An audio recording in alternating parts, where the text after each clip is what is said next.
Fala aí pessoal, tudo bem? Seja bem-vindo ao Mintando a Segunda de número 2. É isso mesmo, a nossa segunda live. Infelizmente hoje não estamos ao vivo, tá? Eu tive que fazer uma viagem de trabalho, então ia ficar um pouquinho difícil de eu fazer ao vivo com vocês hoje, tá? Então eu tô aqui gravando um pouquinho antecipado para poder passar para vocês agora, como estreia, como vídeo de estreia. Tá? Mas vai ter o mesmo conteúdo que teria na nossa live. Eu só não vou ter a interação com vocês hoje, mas na segunda-feira que vem nós vamos estar aqui ao vivo de novo com vocês, tá bom? E também na sexta-feira, a Sexta-feira Gamer. Então, pessoal, hoje eu queria aproveitar que a nossa live está gravada e eu queria fazer uma coisa um pouquinho diferente, tá? Algo para poder ajudar o pessoal que não é muito inteirado aí com o mundo da informática, não entende muito de programação, não entende muito de alguns determinados termos da informática, tá? Então eu vim trazer aqui os termos que você vai precisar entender, tá? Para você poder comercializar algo no mundo dos NFTs, nos marketplaces aí ao redor da internet. Então você que quer começar a investir, comprar NFTs, com algum determinado objetivo, ou você quer começar a colocar os seus NFTs à venda, então eu fiz esse vídeo aqui para poder fazer um panorama geral, para você poder entender como que funciona os NFTs, tá bom? Eu estou aqui com a minha tela aberta já na Haribo, tá? Eu estou aqui com a minha tela aberta na Haribo. A Haribo, ela é um marketplace, ou seja, uma loja. Tá? Sempre que você ouvir o termo marketplace, já é o primeiro termo que a gente fala hoje, tá? Marketplace é uma loja onde você vai comercializar os seus NFTs, tá? Então, assim, esse marketplace aqui, ele é um dos maiores, tá? É um dos maiores da rede Ethereum. Eu vou explicar para vocês aí sobre essa questão de rede, sobre a Ethereum, sobre a Polygon, sobre os lugares onde você pode comercializar. Hoje é o vídeo para poder falar sobre isso, tá? E aqui a Haribo, ela é um dos maiores. Eu não sei se chega a ser o segundo maior. Eu sei que o maior é o que eu mostrei para vocês semana passada, a OpenSea, tá? E esse daqui, ele é também um dos maiores. Pode ser o segundo maior, mas eu não vou dizer com toda certeza para você agora, tá bom? Então, o que acontece? O que são esses marketplaces? Eles funcionam como lojas, né? Se você tivesse um produto físico, vamos supor que você venda HD, tá? Então eu tenho aqui um HD externo, tá? Então você quer vender esse HD pela internet, o que você vai fazer? Você vai entrar na OLX, você vai entrar no Mercado Livre, né? Você vai procurar alguma outra loja onde você possa se cadastrar e anunciar o seu produto, e aí alguém vai lá, vai comprar, você vai enviar esse produto para a pessoa.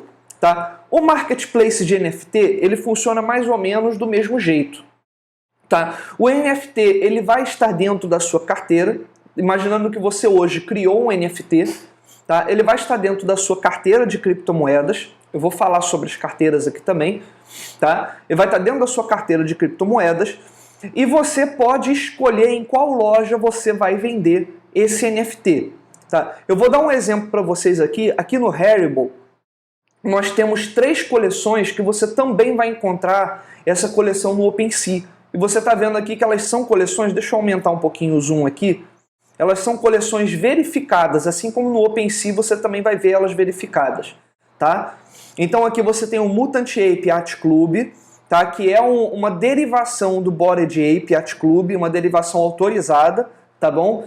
Depois eu vou mostrar para vocês aqui uma coleção nova do Bored Ape que lançou agora, uma nova derivada e que já está começando a ganhar um hype muito grande. Tá, nós temos aqui esse Azuki, o Azuki também, eu até clicar nele aqui para a gente poder ver, o Azuki ele também está na OpenSea, tá? E você vê que é muito parecido, né? É muito parecido o marketplace, né? O jeito como ele é feito aqui, ele é muito parecido com o OpenSea, tá? O Haribo, ele funciona na rede Ethereum, tá? Ele está funcionando no momento na rede Ethereum e eu vou explicar para vocês mais ou menos como é que ele funciona.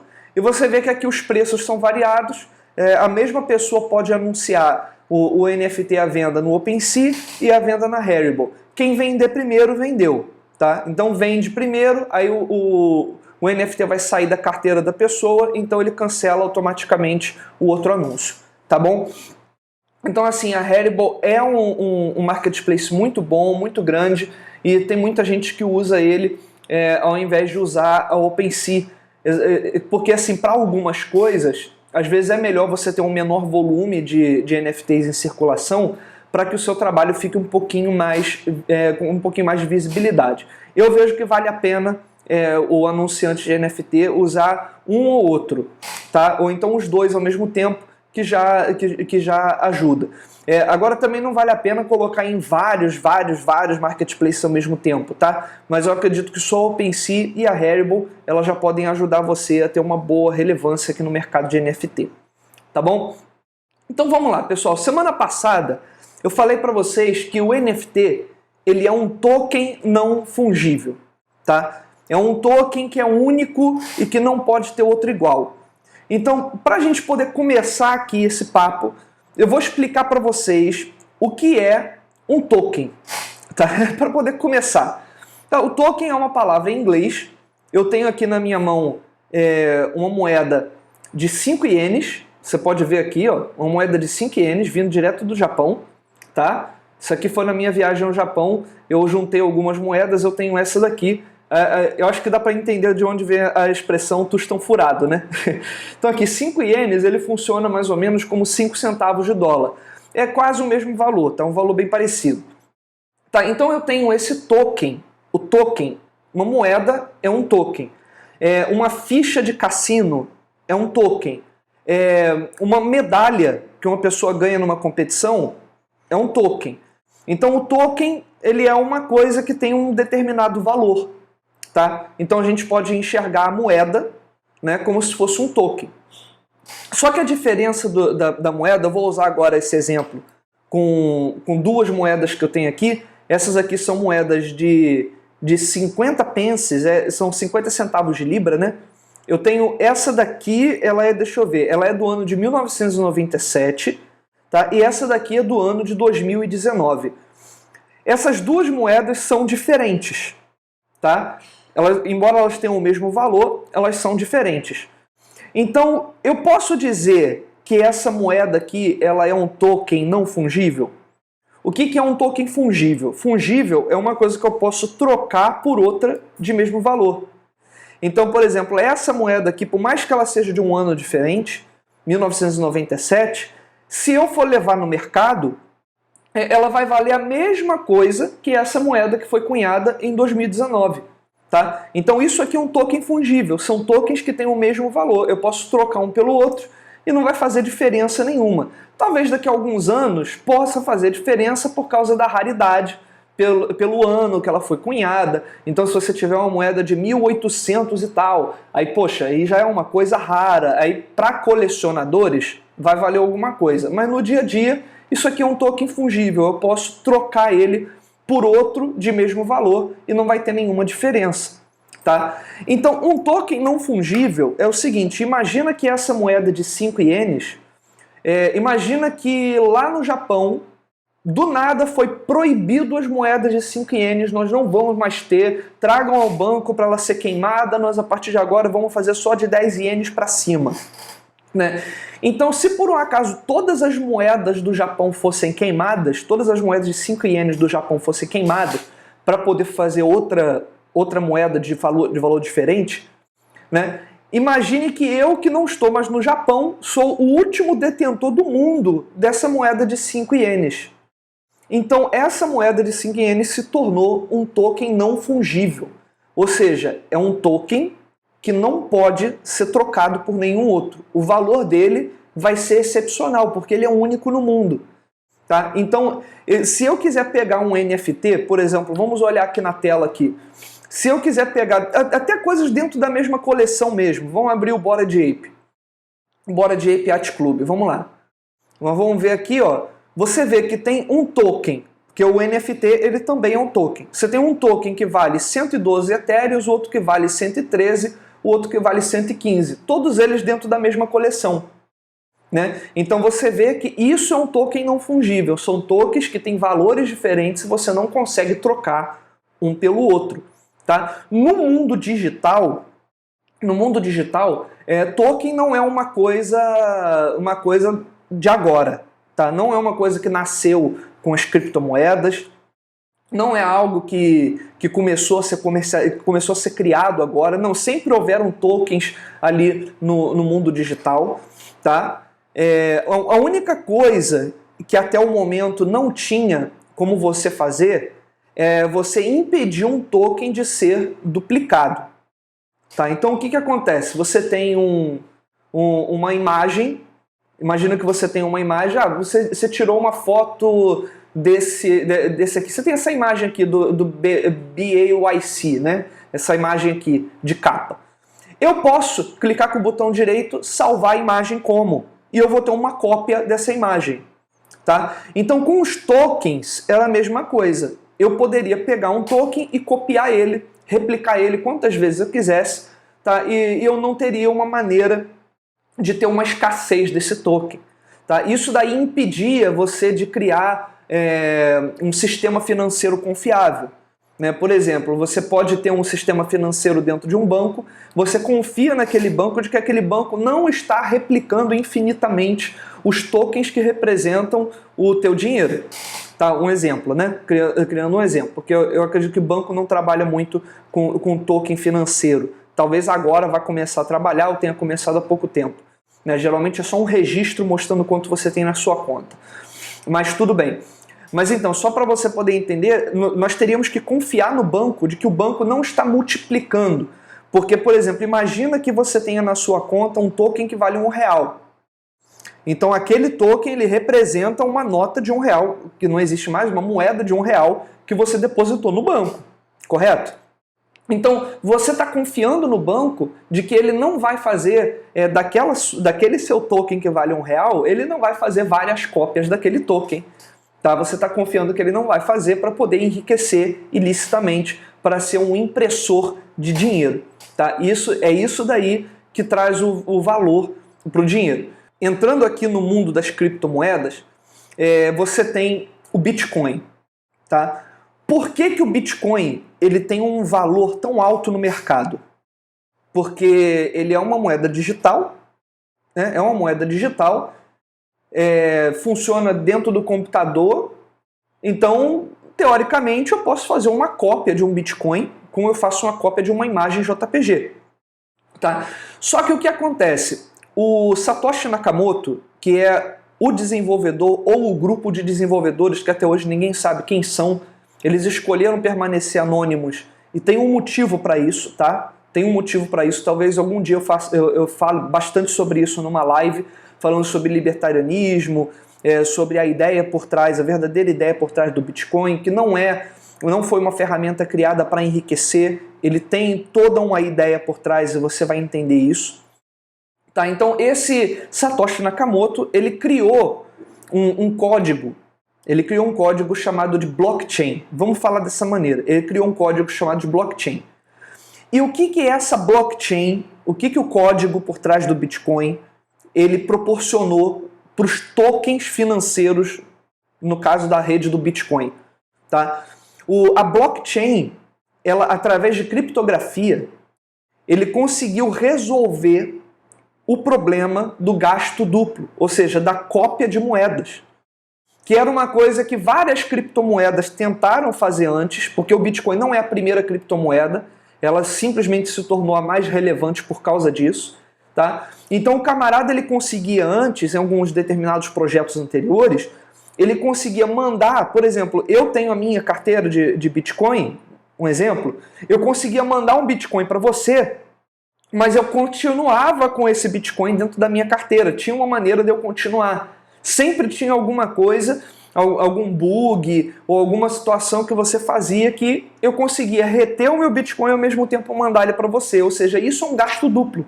Eu continuo com a moeda e estou mandando para você. Então isso acontecia demais nas criptomoedas, né? Isso fazia com que a moeda pudesse ser infinitamente cunhada e isso, claro, em algum momento ia fazer todo o sistema financeiro em cima daquela moeda colapsar, quebrar, né? Porque ia ter muita moeda, uma inflação desenfreada e aí a moeda ia perder o valor.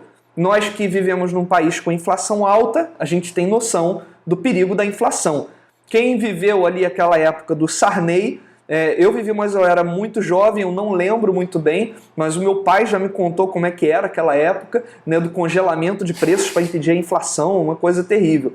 Tá? Então você entende que se o Satoshi Nakamoto não tivesse resolvido esse problema, o Bitcoin não teria chegado aonde chegou. Tá? Então o que acontece? A blockchain, ela, através da criptografia, ela faz com que os dados que são colocados nela sejam imutáveis. Eles não podem ser mudados, não podem ser alterados. Tá? E na semana passada eu expliquei mais ou menos como que isso funciona.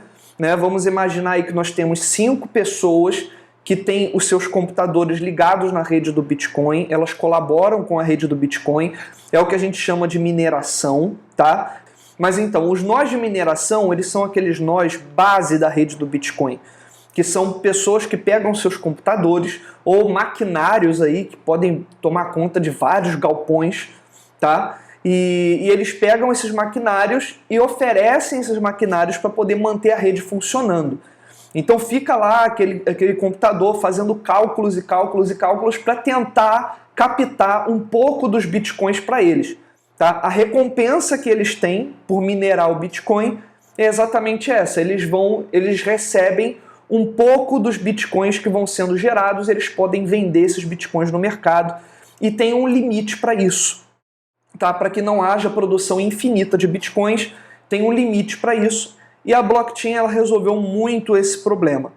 Tá? Eu posso até depois fazer uma live melhor para poder falar de como que funciona a mineração direitinho, mas é mais para você poder entender. São computadores que estão ali trabalhando para gerar moedas, tá? E aí eles ficam fazendo aquele trabalho de cálculo para cunhar as moedas, para conseguir gerar os blocos da blockchain, tá? E ali quem está mantendo aquilo dali vai recebendo algumas moedas ali como recompensa por estar criando mais e mais blocos na blockchain. Então, quanto mais pessoas, quanto mais nós você tiver funcionando numa rede, mais difícil fica você de tentar hackear ela. Tá? Porque existe sim um problema com a blockchain que se chama o ataque de 51%. Tá? O que é isso? É quando um hacker ele toma conta de metade mais ou menos da rede, tá? 51%, mais da metade da rede. Tá? Ele toma conta de mais da metade da rede e ele consegue alterar algumas transações. Depois o restante da rede vai corrigir aquilo dali que foi feito, mas o estrago já foi feito. Tá? Imagina que o camarada ele entrou numa rede de criptomoeda, ele conseguiu tomar conta de metade da rede e aí ele pega ali e cria uma transação para dentro de uma exchange, lugar onde você comercializa moedas. Tá? Então vai chegar lá, o cara vai vender para outra pessoa e já trocou por dinheiro. E aí a rede se reorganiza, né? Fica-se entendido que aquela transação foi ilegal, mas o cara já fez o estrago. Tá? O cara já fez o estrago. Então é assim que acontece.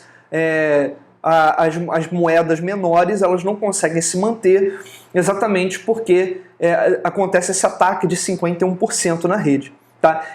Mais ou menos isso foi o que aconteceu com o Axie Infinity, que foi hackeado em 625 milhões de dólares. Tá? Eles só tinham 9 computadores, e o hacker tomou conta ali da metade deles. Pegou 5 deles ali, pronto, acabou. O cara já conseguiu criar uma transação ali, depois quando foi descoberto o estrago, já estava feito. Tá? Então hoje o Bitcoin ele já está tão espalhado ao redor do mundo, já tem tanta gente já minerando ele, tanta gente mantendo a rede com nós de Lightning Network, né, com outros tipos de nós, que já é praticamente impossível você conseguir fazer um ataque que venha ser relevante na rede do Bitcoin. Né? O hacker ele teria que gastar um dinheiro tão absurdo para poder conseguir fazer isso, ele teria que ter um maquinário tão potente que não valeria financeiramente a pena fazer isso. Porque dali a alguns minutos, né, ou 10 minutos ou 20 minutos, a rede ia se reorganizar, né, e ele não ia conseguir sair ele só ia sair com prejuízo, né, por causa de todo o maquinário que ele teve que arcar, com todo o trabalho, tudo. Ele ia sair com prejuízo muito grande. Vamos imaginar assim que ele gastasse $1 bilhão com equipamento e o que ele fosse conseguir ali naquele pouco tempo que ele tem de posse da rede, ele fosse pegar alguns milhões como retorno. Então não vai valer a pena. Né? Não vale a pena para ninguém nem tentar fazer isso, porque ainda existe a possibilidade dele nem conseguir fazer, porque criptografia é uma coisa muito custosa, muito pesada para você quebrar, especialmente a criptografia por trás do Bitcoin, ok? Então nós falamos aqui agora sobre a blockchain, nós explicamos para você o que é um token, tá? O que é um token, vamos encarar o token como uma moeda. O NFT, ele é um token que é único, tá? Então eu aqui tenho duas moedas, elas duas têm o mesmo valor, tá? Mas o NFT não. O NFT, ele é um token que não dá para ser trocado por outro, tendo o mesmo valor, tá? E aí nós temos a blockchain, que foi a tecnologia que possibilitou a gente, ali começando com o Bitcoin, possibilitou a gente a ter, né, tokens que não podem ser replicados. Então é a mesma coisa, um Bitcoin ele pode ter um igual valor ao outro, mas eu não consigo duplicar o meu Bitcoin, eu não consigo criar mais Bitcoins a não ser através da mineração, e a mineração ela tem um limite do que pode ser criado, ela tem um limite de moedas que vão chegar. Tá? No caso do Bitcoin nós temos 21 milhões de unidades e já foram cunhadas pelo menos aí 19 milhões, então existe um limite para isso, ok? Então nós entendemos o que é blockchain, tá? Blockchain é a tecnologia que garante que nós não vamos replicar tokens, tá? E aí agora nós partimos para a segunda parte, para a terceira parte, aliás, né? Vamos partir agora para a terceira parte, né? O Bitcoin, ele sendo uma moeda, né? Como você tem o real, você tem o dólar, o Bitcoin, o token do Bitcoin ele vale como uma moeda. E assim como no dólar você consegue dividir ele em centavos, o real você divide em centavos, o Bitcoin você divide ele em satoshis. Tá? Então o satoshi ele é como se fosse o centavo, entre aspas, né? Usando aspas aí, né? É como se fosse o centavo do Bitcoin. A diferença qual é? A diferença é que no dólar você tem duas casas decimais. Então, por exemplo, você vê um preço em dólar. Então aqui, ó, eu abri aqui na OpenSea, esse item na OpenSea, e você tem aqui o preço em dólar, tá vendo? Então ele tem aqui, ó, 244 dólares e 64 centavos. Então você tem duas casas decimais, né? Você pode dividir $1 em até 100 vezes. Você divide $1 em 100 centavos, tá? O Bitcoin, ele tem uma coisa chamada Satoshi, tá? Então o Satoshi, ele é o Bitcoin dividido em 8 casas, né? Aqui você tem, no caso do Ethereum, né? O Ethereum também, uma outra criptomoeda, nós vamos falar dela logo a seguir. Tá? O Ethereum aqui ele está sendo mostrado com 4 casas, mas ele tem muito mais. Tá? Ele tem muito mais casas decimais. O Bitcoin ele tem 8 casas decimais. Cada casa se chama um Satoshi. Tá? Então eu estou explicando isso para você poder entender uma coisa que nós vamos falar logo a seguir. Tá? Então entenda que quando eu falo, eu tenho um Satoshi, eu tenho um Bitcoin dividido em 8 casas decimais. Tá? Então você vai ver lá que vai ser a última casa decimal, a unidade da última casa decimal a gente vai chamar de Satoshi. Tá bom? Então eu preciso aí, se eu não me engano, acho que são 10 milhões? São 10 milhões?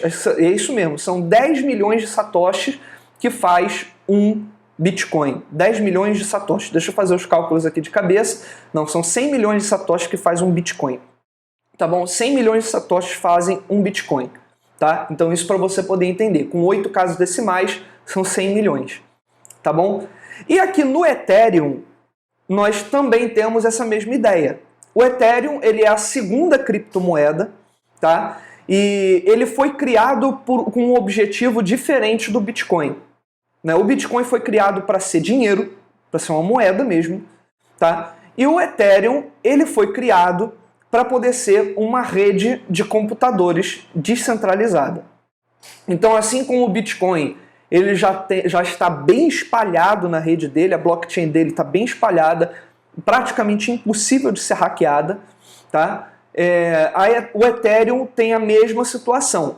ele também está espalhado de uma maneira que já é praticamente impossível de você hackear a rede do Ethereum, tá? Então o Ethereum ele tem essa mesma situação, e assim como o Bitcoin se divide em satoshis, o Ethereum se divide em Gwei, que é o centavinho, né? Digamos assim, o centavinho do Ethereum, da criptomoeda Ethereum, tá? Então esse token, o ETH, que é o token da rede Ethereum, né, o token da rede Ethereum, ele seria equivalente, quando você fala no Bitcoin, seria equivalente ao token BTC, que é o token da rede Bitcoin. Tá? Então são duas criptomoedas, duas redes diferentes, duas unidades monetárias diferentes. Então vamos imaginar que cada rede representa um país. Então vamos ver que os Estados Unidos é o Bitcoin. Então a rede Bitcoin é o país Bitcoin aqui. Ele tem uma moeda que é o BTC. Tá? E o país Ethereum, ele tem uma moeda que é o ETH. Tá bom? Então nós temos isso aqui. O Bitcoin ele é um país à parte. Um não se conversa com o outro. Tá? Eu não consigo conversar a rede Bitcoin com a rede Ethereum. Eu não tenho como transferir um Bitcoin para dentro da rede Ethereum, não tem como ser transferido. Existem outras maneiras de você simular essa transferência, tá? Mas não dá para ser transferido. E eu não consigo transferir um Ethereum para dentro da rede Bitcoin. Tá? Então isso aqui é para você poder entender a base disso tudo. Tá bom? Então nós temos, o que nós aprendemos nessa parte? Nós temos o Bitcoin dividido em satoshis, que representam os centavos do Bitcoin, e nós temos o Ethereum divididos em Gwei, tá? Que é os centavos do Ethereum. Eu não sei agora exatamente quantas casas decimais que o Ethereum tem, também não importa muito aqui porque a gente vai falar, tá? Mas é bem mais do que do Bitcoin. É mais do que do Bitcoin, tá bom? Então vamos lá, no nosso quarto assunto. Vai anotando aí, pessoal, que essa é uma aula que vale ouro para a galera que está tentando começar a entender o mercado de blockchain, o mercado de criptomoedas, tá? Isso aqui é uma dica que vale ouro.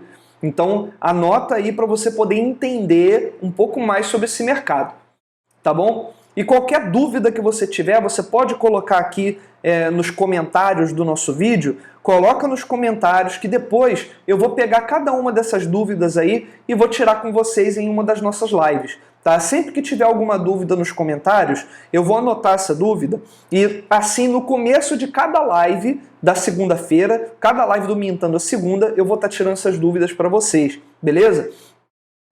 Então vamos lá, nós já entendemos agora como que funciona cada rede, representa um país aí à parte com sua moeda, ok? Então cada rede funciona de maneira independente, por isso que nós temos tantas redes. Qual é a diferença que existe entre a rede do Bitcoin e a da Ethereum? Tá? A Ethereum, como ela foi criada para ser um computador descentralizado, então ela tem algumas características próprias. Dentro da blockchain da Ethereum, você não precisa só fazer transações financeiras como é na do Bitcoin. Tá? A blockchain do Bitcoin ela vai registrar todas as transações financeiras que existem dentro da rede, desde a primeira transação que Satoshi Nakamoto fez. Desde a primeira transação. Tá? E a blockchain do Ethereum ela faz a mesma coisa, mas ela também tem uma coisa chamada contrato inteligente. Tá? É como o próprio nome fala, é um contrato. Tá? Então é um código de programação que você vai gerar um contrato dentro da rede, contrato mesmo, como se você tivesse, vou comprar uma casa ali, assinei o contrato da compra da casa e agora eu tenho aqui a minha escritura da casa porque eu assinei o contrato. Tá? Eu dei o dinheiro lá para a pessoa e eu recebi aqui a escritura como recompensa por eu ter dado dinheiro para a pessoa, uma compra. Né? Então o contrato inteligente ele é isso, ele é um contrato digital que ele vai estar registrado dentro da rede da blockchain e ele não vai poder ser alterado. Assim como você não tem como reverter uma transação na rede do Bitcoin, você não vai ter como reverter um contrato inteligente que foi assinado. Não tem como ser feito isso. Tá? Quanto mais descentralizada for a rede, mais custoso, mais caro, mais difícil fica para um hacker conseguir fazer. e nenhum hacker está interessado em gastar dinheiro. Eles querem ter um jeito de ganhar. Essa é a realidade. Tá? Então, o contrato inteligente, ele também é uma coisa que não pode ser alterada. Então, pessoal, para poder explicar para você como é que funciona um contrato inteligente, existe uma equipe de desenvolvedores que desenvolveu esse site aqui, a Aave, tá? Esse site, ele é um site de finanças descentralizadas que você pode usar criptomoedas para poder fornecer empréstimos, tá? Então, ele funciona dessa maneira. Tá? A Aave, né, a AVE aqui, se você quiser depois pesquisar, o que que é? É um grupo de desenvolvedores ligados a uma empresa tal. Eles fizeram um contrato inteligente dentro da Ethereum, dentro da rede Ethereum, tá? Fizeram um contrato inteligente lá. Eu vou até mudar aqui como a gente está falando da Ethereum. Você vê que tem várias redes aqui, mas como a gente está falando da Ethereum, vamos aqui mudar para Ethereum. Tá? Então, assim, eles fizeram um contrato inteligente dentro da Ethereum. O que você pode fazer com esse contrato? Você deposita uma criptomoeda lá. Imagina que eu estou aqui com a DAI. Tá? A DAI é uma criptomoeda que tem o valor de dólar, tá? Só que ela é descentralizada também. Ela não tem um ente centralizador ali que vai controlar, né, o que vai ser feito da DAI. Então ela é uma criptomoeda que tem um valor de dólar. E eu posso vir aqui pegar, poxa, imagina que eu tenho aqui $1000 em DAI. Então o que eu vou fazer? Eu vou clicar aqui em Supply, tá? E aí eu vou depositar essas moedas dentro desse contrato inteligente, tá? Então o que acontece? Qual é a diferença de eu pegar a DAI, essa DAI aqui, e mandar para uma Binance da vida, para uma exchange, onde você pode fazer transações? Eu posso usar a DAI para comprar Bitcoin, eu posso usar a DAI para comprar Ethereum, né? Eu posso transformar a DAI em real e jogar para minha conta no banco. Né? Qual é a diferença de eu colocar dentro de uma exchange dessa e colocar dentro de um contrato inteligente? Tá? A diferença é que o contrato inteligente não tem como ser bloqueado, não tem como ser alterado. Tá? Esse site aqui de capa, ele pode até ser modificado, mas o contrato inteligente não. Então, se eu depositar esse DAI aqui, enquanto existir a rede da Ethereum, esse DAI ele vai estar comigo trancado nesse contrato inteligente.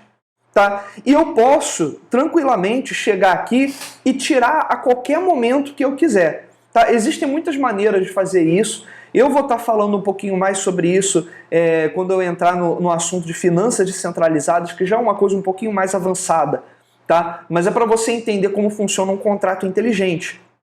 Então, assim, ninguém pode chegar aqui e dizer assim, não, agora eu vou pegar essa DAI que está nesse contrato inteligente. Se o código do contrato está dizendo que ninguém pode mexer nessa DAI e que ele só pode ser usado para o objetivo aqui do empréstimo, então, meu amigo, então acabou. Então ninguém pode pegar, ninguém pode usar essa DAI aqui para nada e você vai poder sacar a hora que você quiser. Tá? Então, assim, eu posso muito bem chegar aqui, emprestar essa criptomoeda DAI, e aí eu vou ganhar um colateral de empréstimo, né? Eu tenho $1000 aqui no DAI, um exemplo, né? Falando um exemplo, imagina que eu tenho $1000 aqui de DAI, vou deixar investido aqui, eu vou ganhar 2,25% ao ano por eu deixar aqui emprestado. Eu tenho outras opções aqui, eu tenho uma moeda que tem um valor semelhante à do Bitcoin também, que é o WBTC, também é um assunto para outra coisa. Eu tenho aqui Ethereum, que eu posso também emprestar. E aí eu vou ficar aqui com uma margem de empréstimo, que a gente chama de colateral. Você vai ficar com uma margem de empréstimo. Tá? Então, além de eu estar ganhando essa porcentagem aqui, eu posso pegar qualquer uma dessas moedas emprestado aqui e usar aí em outro protocolo de finanças descentralizadas que possa me dar umas recompensas a mais, tal. Então isso aqui é uma maneira que você tem, tá? Então é isso, o contrato inteligente, eu depositei uma coisa ali, aquilo dali não vai ser mexido, não vai ser alterado, tá? A mesma coisa acontece quando nós vimos aqui no mercado de NFTs, tá? Eu vou criar um NFT e depois que ele foi criado, ele não vai ser mudado, não vai ser alterado, não tem jeito, tá bom? Então eu tenho aqui eu tenho aqui 11 protocolos, né, de NFT, tá? 11 protocolos de NFT aqui que você pode depois pesquisar, você pode ver. Eu acho interessante que o Haribo não está aparecendo aqui no meio deles, né, que a gente já mostrou. E aqui você vai ver que cada um desses protocolos, o OpenSea, você tem aqui a rede da Ethereum, mas ele funciona também em outra rede chamada Polygon, tá? Então aqui eu tenho OpenSea, DeFi Kingdoms e tal, e cada um deles numa rede diferente, você pode ver aqui, tá bom? Então você já entendeu agora o que é um contrato inteligente, tá? É um contrato que você tem dentro de uma blockchain que não pode ser mudado.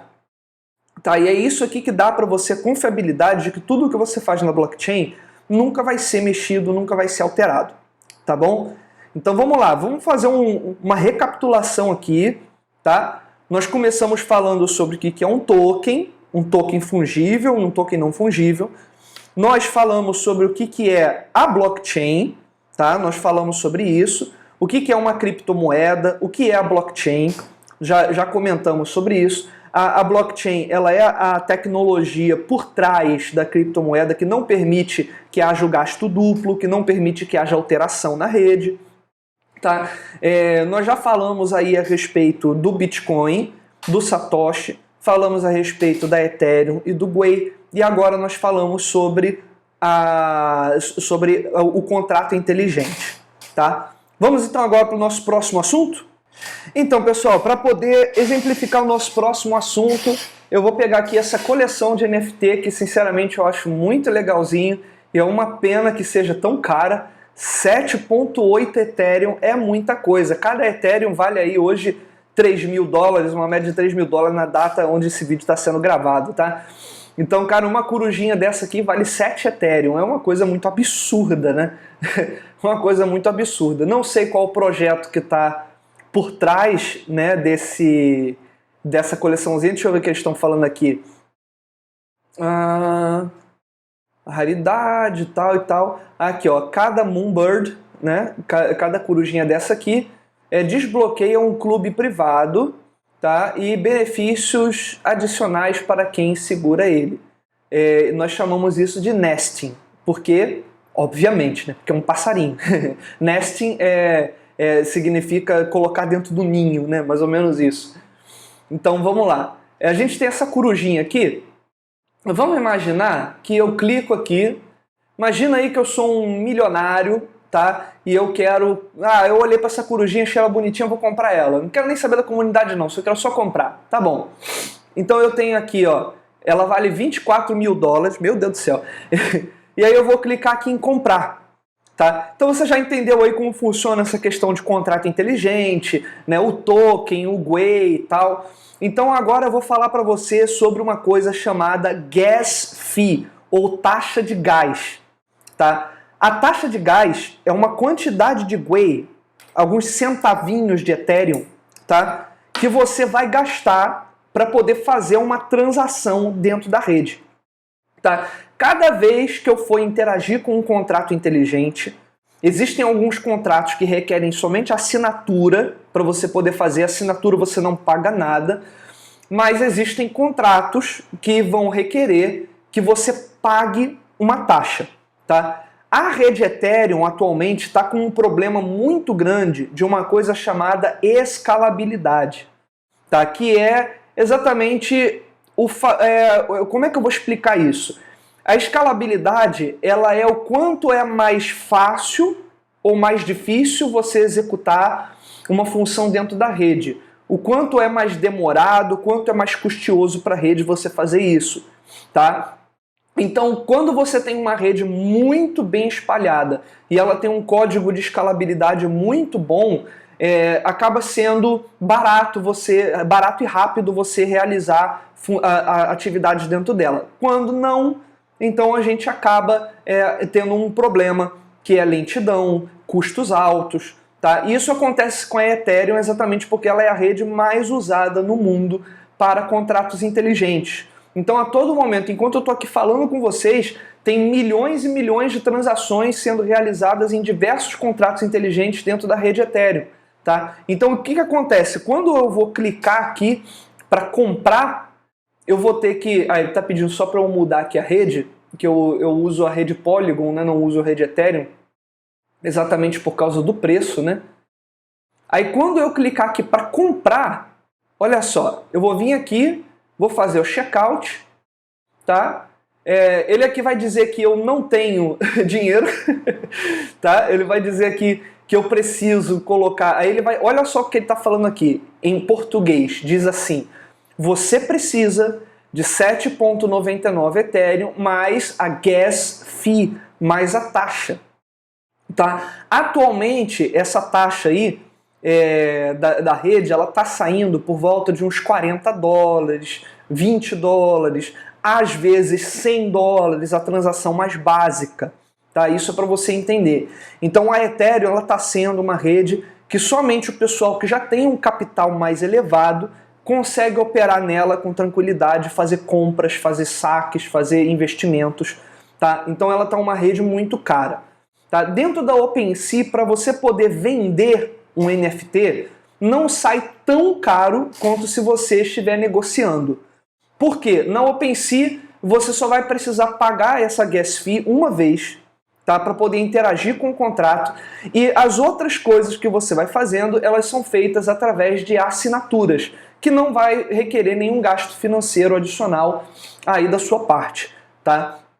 Pelo menos dentro da OpenSea, se eu não me engano, a Rarible também é assim, tá? A única coisa que eles vão cobrar de você é uma taxa de 2,5% por cada venda. Então, depois que o seu comprador ele gastar a gas fee para poder comprar o seu item, então ele vai pagar essa taxa lá, junto com a gas fee ele vai pagar 2,5% ali e você vai receber uma quantidade um pouquinho menor de Ethereum por causa disso, tá? Você vai ser, na verdade, você vai ser cobrado não no ato de mintar o NFT, mas sim no ato de você receber o seu valor.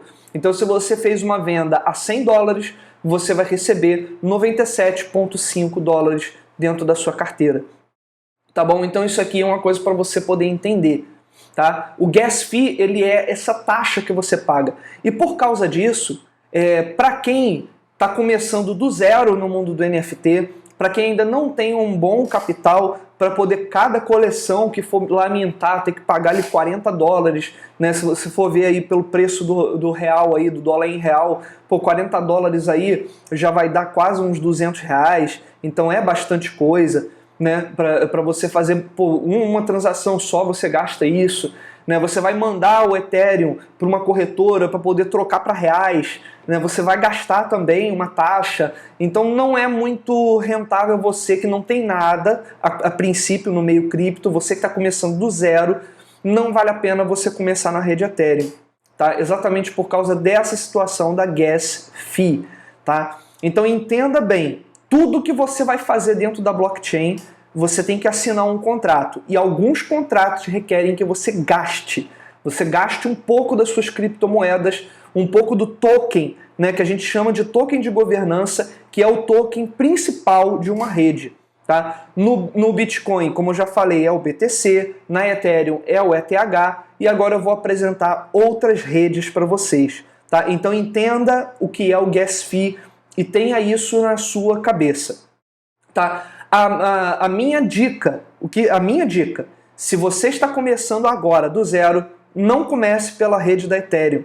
Tenha pelo menos aí umas 2 vendas, que essas vendas elas vão ser realizadas para o seu custo de operação.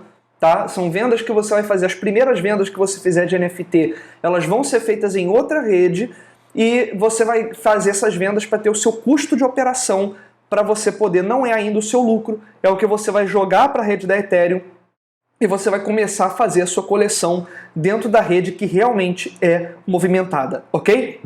Então nós vamos agora partir desse assunto da gas fee.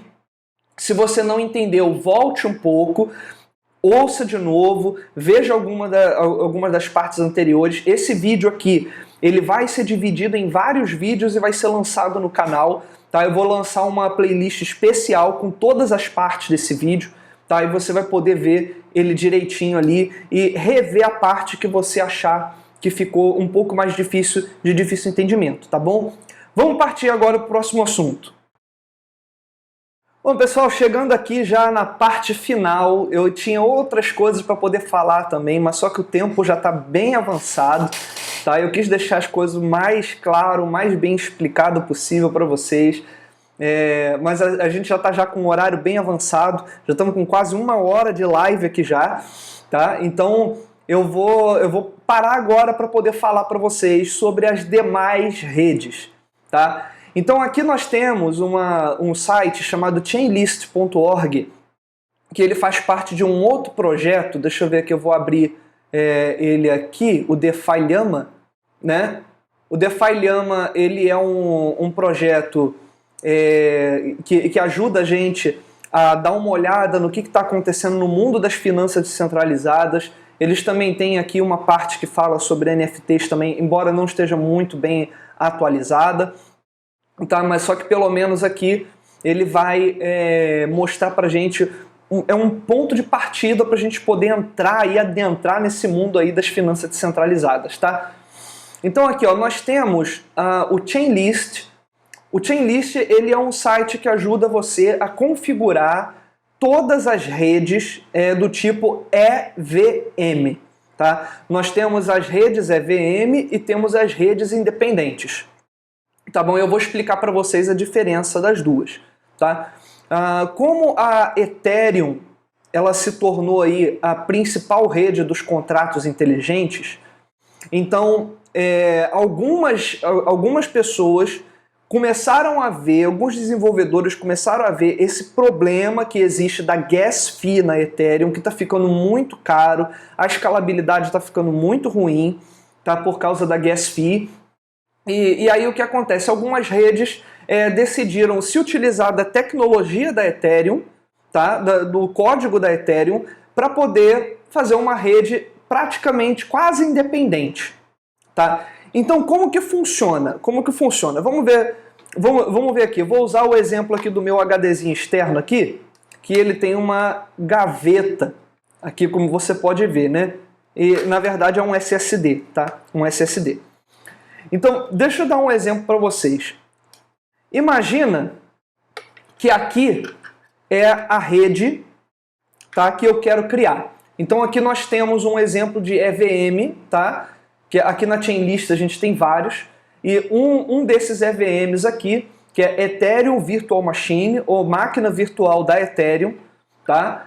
Nós temos aqui então uma rede Ethereum que ela vai funcionar colada com a rede original, né? Só que ela vai ter um token próprio, ao invés de usar o ETH, ela vai usar o token AVAX, que é o token da Avalanche, tá até aqui o nome, ó.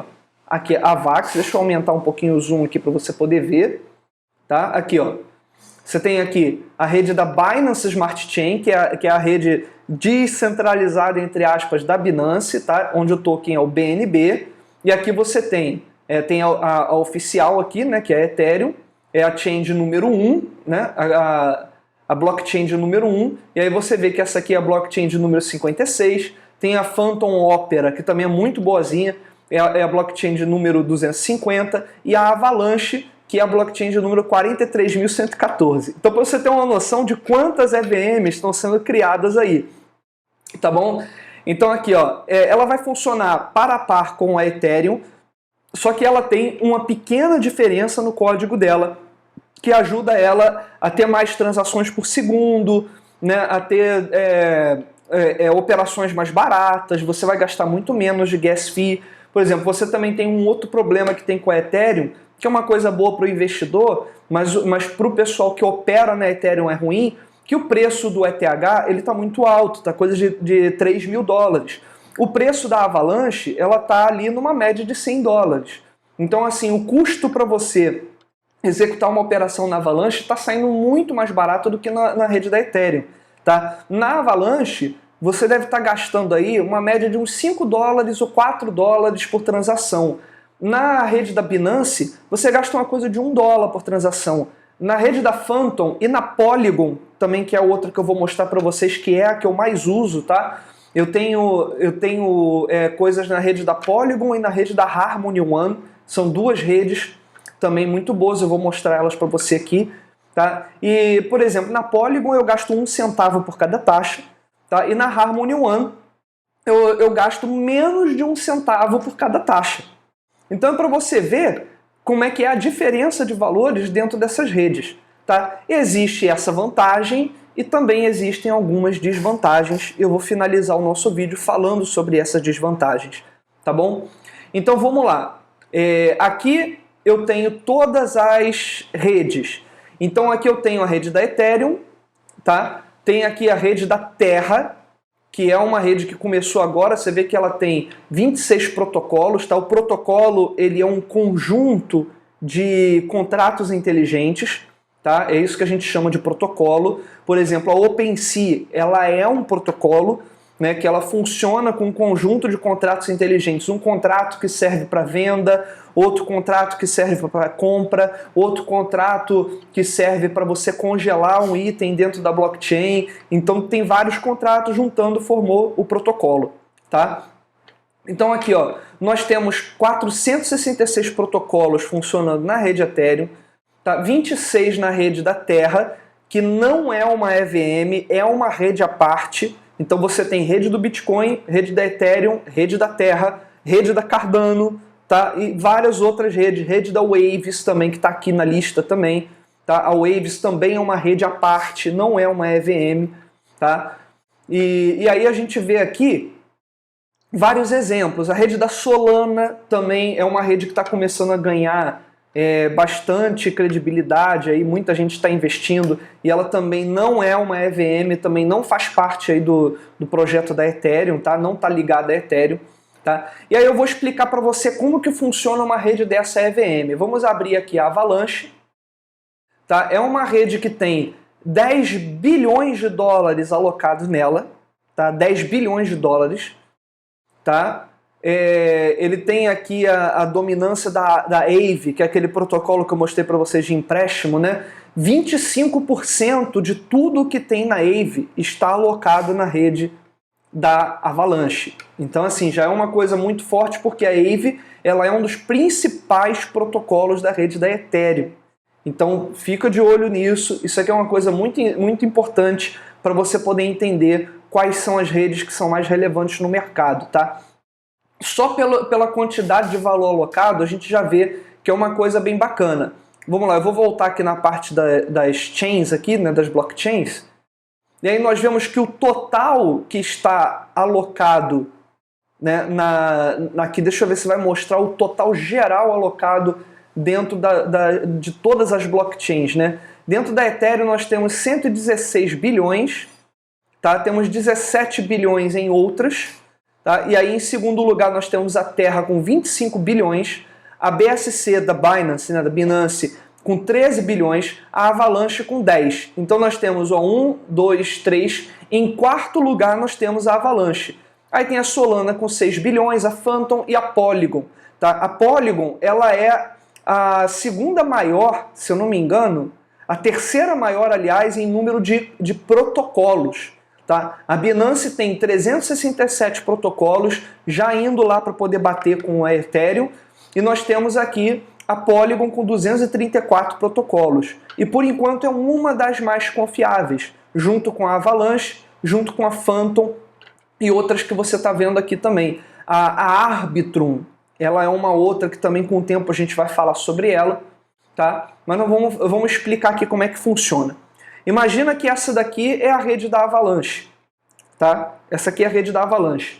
Então eu quero operar na rede da Avalanche. Como que eu faço para depositar o meu dinheiro ali, o meu Ethereum ali, né? Porque, como eu estou falando, é uma rede que funciona lado a lado com a rede da Ethereum, tá? Então como que eu faço para sair da rede da Ethereum e depositar na Avalanche? Tá? Eu vou pegar um Ethereum que eu tenho aqui, e eu vou trancar ele em um protocolo da rede da Avalanche. Tem como você trancar esse Ethereum ali. Então eu tranquei ele no contrato inteligente. Pronto. O que vai acontecer agora? Agora a rede da Avalanche ela vai me dar um recibo que vale aqui, ó. Vamos botar aqui, ó. Então agora ela vai me dar um recibo que vale um Ethereum, tá? E esse recibo ele vai poder ser usado como um token que tem o mesmo valor da Ethereum. Tá bom? Então é como se eu deixei a minha Ethereum trancada num contrato inteligente e eu recebi um recibo. Esse recibo aqui é o Ethereum embrulhado ou o WETH. Tá? O WETH é o Ethereum embrulhado mais conhecido e mais usado. Tá? Existem outros também, mas o mais usado dentro da rede da Avalanche, por exemplo, é o WETH. Tá? Eu não sei se ele tem o mesmo nome dentro da rede Avalanche, talvez seja AETH, mas o importante é que é um recibo que vale um Ethereum. E o contrato inteligente, onde eu depositei o meu Ethereum, ele vai garantir que a rede da Avalanche não vai criar vários recibos do mesmo Ethereum, entendeu? Porque quando você registra alguma coisa na blockchain, todos podem checar. Então os investidores estão sempre olhando, sempre checando que a quantidade de Ethereum que está travado ali naquele contrato inteligente, ela é a mesma quantidade de recibos de Ethereum embrulhados que existem na rede, tá bom? Então essa a mágica da blockchain, tudo é aberto, é a prova de corrupção. Tá? Ninguém pode imprimir um dinheiro que não tem. Tá? É a prova de corrupção por causa disso. Tá bom? Então isso aqui é para você entender como que funcionam essas chains, né? Essas blockchains que são as EVMs. Então você está saindo de dentro da Ethereum e você indo para uma outra blockchain que funciona colado com a Ethereum. Tá? A OpenSea, ela até o momento, ela só estava aberta para redes EVM. Então ela começou com a Ethereum e ela foi em segundo lugar para a Polygon. Tá? Então essa Polygon aqui é a rede que eu recomendo você começar a mexer com os NFTs, tá? Porque ela é a segunda rede que mais tem visualização por parte dos colecionadores, por parte do pessoal que compra. Tá? Eu mesmo tenho, que eu mostrei inclusive na nossa live de sexta-feira, né, a live dos blockchain games, eu mesmo tenho um jogo onde eu tenho um token, um NFT que eu comprei, tá? E ele é na rede Polygon, tá? Ele é na rede Polygon. Exatamente o que eu quis comprar lá porque lá era mais barato, tá? E eles escolheram a rede Polygon exatamente por causa das taxas, né? E aí os jogadores, o pessoal dos games, para dar mais oportunidade para o pessoal poder entrar e comprar, tá bom? Então assim, qual é a maneira mais fácil de você entrar na rede Polygon? Tá? Então aqui nós temos vários protocolos aqui, você vê que tem protocolos que eles funcionam em várias blockchains diferentes, tá? Aqui, depois eu vou comentar a respeito de outras blockchains, mas hoje eu vou me ater somente a essa explicação sobre a Polygon, sobre a rede Polygon, que é a que eu uso para poder mintar os meus NFTs. Tá? Inclusive o NFT da capa desse vídeo aqui que nós estamos assistindo, ele vai ficar na rede Polygon por enquanto, ali na OpenSea, exatamente para poder abrir para qualquer um poder comprar. Tá? Sem precisar pagar uma gas fee extraordinária aí para poder mintar alguma coisa, tá? Então eu vou mostrar aqui, ó, eu estou na mainnet da Ethereum, deixa eu mudar aqui para Polygon, tá? Mudar aqui para Polygon. Aí você vê que eu tenho aqui 85 centavos de Matic, que é a moeda, que é o token principal da rede Polygon. É o token que eu vou usar para poder pagar as minhas taxas. Tá? Lembrando que as taxas aqui é 1 ou 2 centavos de Matic, e o Matic está valendo aí 1,20, 1,30, né, $1,30, tal, não está caro.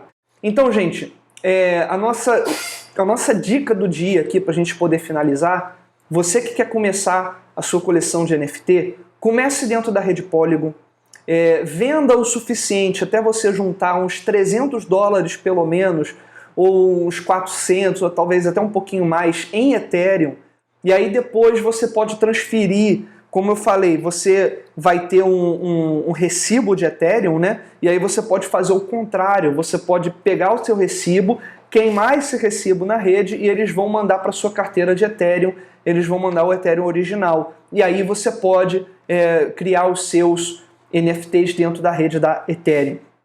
Tá bom? Então a dica que eu dou para vocês é: crie a sua coleção como eu estou fazendo aqui. Crie na rede da Matic, na rede da Polygon. Né? Eu tenho aqui duas fotos de uma coleção que eu estou começando a montar. Eu tenho aqui a coleção das covers do canal aqui, que é para o pessoal que vai ajudar, vai patrocinar o nosso canal, tá? Eu vou alterar esses preços aqui, vai ser uma coisa de 0.036 Ethereum que eu vou vender eles aqui. E quando você tiver um dinheiro suficiente, você move a sua coleção para Ethereum. Tá? E você vai acompanhando aqui o canal, você vai vendo como que a gente faz isso. Tá? Então comece aqui e depois vai para lá. Por que que eu falo para você não ficar para sempre na rede da Polygon? Porque a rede da Ethereum ainda é a mais movimentada, por isso que ela é mais cara. Você tem mais chances de vender o seu NFT se você tiver na rede da Ethereum. E a rede da Polygon, ela é boa, ela é movimentada, mas não tem tanta atividade como a rede da Ethereum. Tá? Então, para um começo, ela é excelente. Agora, para você poder continuar ali sempre, já não vai ser tão lucrativo para você no médio e no longo prazo. Tá bom, pessoal? Eu vou finalizar aqui. A cover de hoje vai ser mintada aqui também, se você quiser comprar uma dessas capas aqui. Eu vou colocar um preço promocional aí de 0.036 e nós vamos começar também a nossa comunidade em breve, não agora, tá? E você que tiver esse NFT, você vai ter uma entrada numa parte especial da comunidade, onde nós vamos te dar descontos, vamos te dar promoções, né? Vamos falar de algumas coisas exclusivas. Quando nós formos fazer eventos, você vai ser o primeiro convidado, tá? Você, raramente aqui com a gente, você vai gastar alguma coisa a mais nas coisas que nós fizermos, ou então quando nós tivermos cursos, você vai ter um desconto nesses cursos, tá? E eu pretendo fazer um projeto legal com todos aqueles que colaboram com isso aqui. E eu vou estar vendendo ele aqui por 30% abaixo, aliás, com 60%, 70% abaixo do valor que eu realmente quero vender. Tá? Eu quero começar a vender essas capas aqui a 0.1 Ethereum. Eu vou estar vendendo a 0.036, tá? Ou seja, 64% abaixo do valor original. Tá? Então você aproveita aí que durante todo esse mês de abril e uma parte do mês de maio nós vamos estar com esse preço promocional. Tá bom, pessoal? Muito obrigado por você ter estado aqui com a gente. Na próxima segunda-feira eu já vou começar tirando dúvidas que vocês colocarem aqui nos comentários e eu vou estar entrando um pouco mais nessa situação das redes e de como você pode jogar um pouco do seu dinheiro para dentro da rede para você poder executar aí as